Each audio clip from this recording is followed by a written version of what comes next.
Grabe, ganito na pala talaga kapag may bata na kayo sa bahay. Ganito na yung mga pinapanood nyo sa TV. Hindi ko nga alam kung si Baby J yung nag-i-enjoy dito o yung tita niya. Abay, nakakapagod pala talaga magpatawa ng bata. At syempre, alam nyo naman ang ate Ayan yung kapag napagod yan, nagpo-food trip yan. Kaya tara, samahan nyo na lang ako magluto ng merienda natin. May nag-request kasi sa akin na magsamyang naman daw ako. Pero syempre mga ate, bibigyan nga natin ng twist yung samyang nakakainin natin.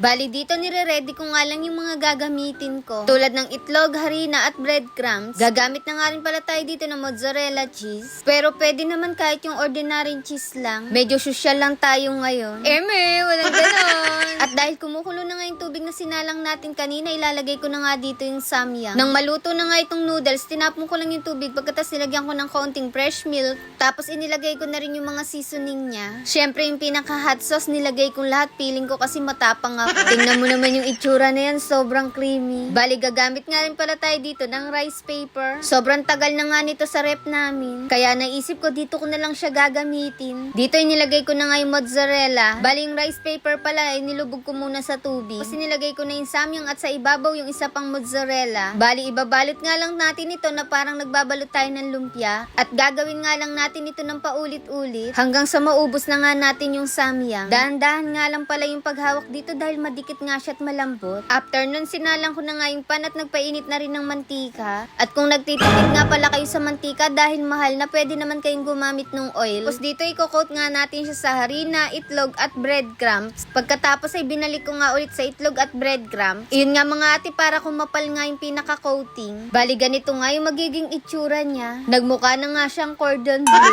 Bali 5 piraso nga pala yung nagawa natin dyan. At dahil mainit na nga itong mantika, eto't isa-isa ko na rin silang pinalangoy dito. 3 nga lang muna dahil hindi nga kasya yung 5. Pinrito ko nga lang pala ito sa mahinang apoy lang. At nung golden brown na nga yung kulay nito, agad ko na nga rin hinango. Abay kung iisipin mo parang hindi samyang to. Dito isununod ko na nga rin yung 2 pang natitira. At eto na ang ating crispy cheesy bulldog roll. Grabe haba ng pangalan niya.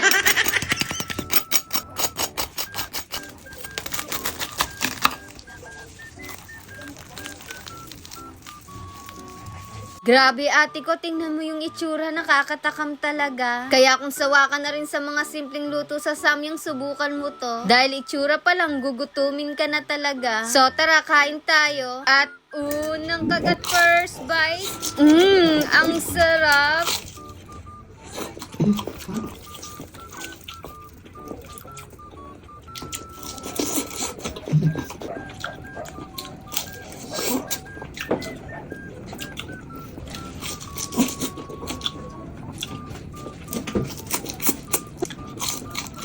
At kung curious ka din kung maanghang pa ba ito, ay nalesen na po yung anghang niya. Ang dami ba naman nating kinote dito? Grabe, na-enjoy ko nga yung pagkain. Nung makaubos na ako, tsaka ako tinawag si Ate Kat nyo. Akala nga niya nung una cordon bleu to.